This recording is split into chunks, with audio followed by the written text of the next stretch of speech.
Hello, everyone, and welcome to the Animation Appreciation Podcast. I am your host, Liliana Stargazer, and today we will be covering Lackadaisy.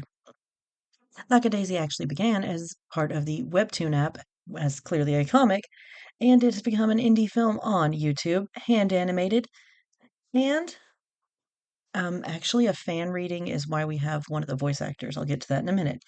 The poem that Rocky says at the start is a direct quote from the comics.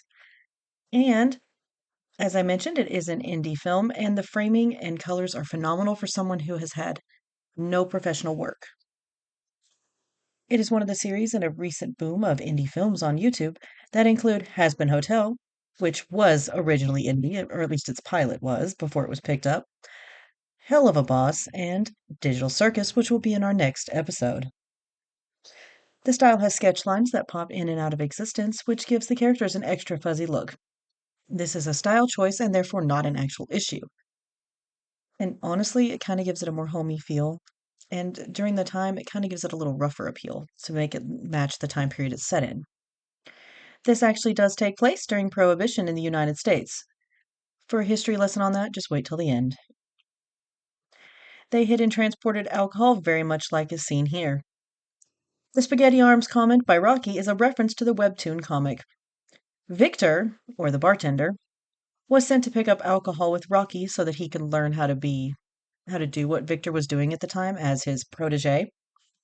And he actually said, and I quote, something about, I can't remember, I just remember he said, how is he going to lift with those spaghetti arms? I love how the animators give everyone cat-like manners, such as hissing, clawing, and occasionally batting at something when they don't want it in their face. And I'm here for it. Freckles is a failed cop. I actually cannot remember his original name because everyone just calls him Freckles. It is actually heavily implied and confirmed in the webtoon it is because of his trigger-happy attitude. Mordecai is voiced by Sung-Won Cho, who's actually how I found this.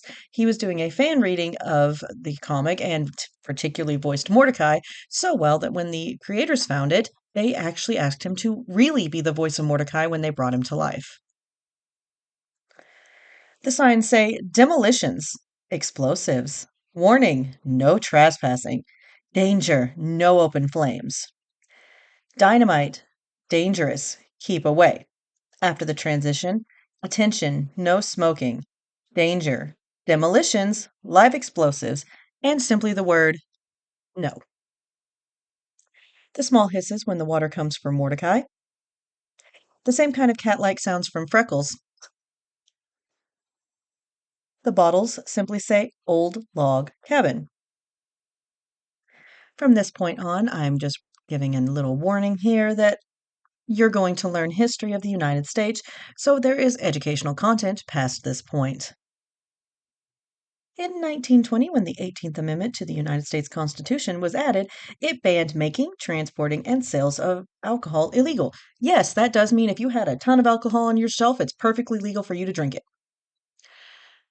But once you run out, that's a totally different story. Former bars became things like cafes that sold wholesome drinks like coffee, or even some of them became soda shops that sold colas and ice cream. Some of these took existing basements and storerooms, back rooms, and the like and turned them into speakeasies or illegal bars. If you go into any town old enough in the USA, you will find a tour or museum that mentions a speakeasy. And sometimes you even hear the tunnels from rum runners. That being said, I have literally been to a town not even like a 4-hour drive away, and there's like 5 speakeasies. There's a couple that were used to be in this little town here that I live in. So, yeah, they're all over the place because there was a market for it and money in it. So, why did alcohol become banned in the first place? The same reasons Americans do a lot of odd things: religion. In the 1820s to 1830s, a wave of religious revivalism swept through the USA, making the populace call for temperance and perfectionist movements. This kept going for about 100 years, coming to a head in 1920 when the 18th Amendment was passed. It was difficult for law enforcement to actually enforce this law because, to be honest, unless the officers themselves believed in this, they thought it was stupid, and most of them frequented speakeasies themselves when off duty. It's actually well known that military personnel, police officers, politicians, wealthy landowners, they were all in those bars. No one wanted to bring them down. Most cops were heavily paid to ignore them, sometimes by the illegal gangs or any underground organizations, which there were a lot of them, and they very frequently just paid off cops. It was super easy. They had any number of ways to transport alcohol, not just the way Rocky got his hands on it. Sometimes they had barrels that were full of fruit with false bottoms really near the top, and the area above those false bottoms were just packed out with fruit, while underneath them was packed out with alcohol. And someone just bought a crate of apples, quote unquote, and under the apples was alcohol. Also, the term bootlegger refers to the fact that it was actually commonplace at the time to stick a flask of alcohol in your boot. So you always had alcohol whenever you needed. Bars just like the one we see in this cartoon once struggled and scraped and did all they could not to close. This is actually a very historically accurate idea, down to the guns, the cars, the other people trying to take the alcohol from them, all of it. 100%. I've heard 100 different history stories like this because I adore history. Due to pressure from those large scale landowners, the inability for them to enforce it, and several other factors, Prohibition officially ended on December 5th, 1933, barely 13 years after it had originally began. And ever since then, you've been able to get alcohol legally in the United States, assuming you are in fact 21 years of age. That's all I have for today. Thank you, and thank you for listening. And as always, remember, if it's animated, someone did it on purpose.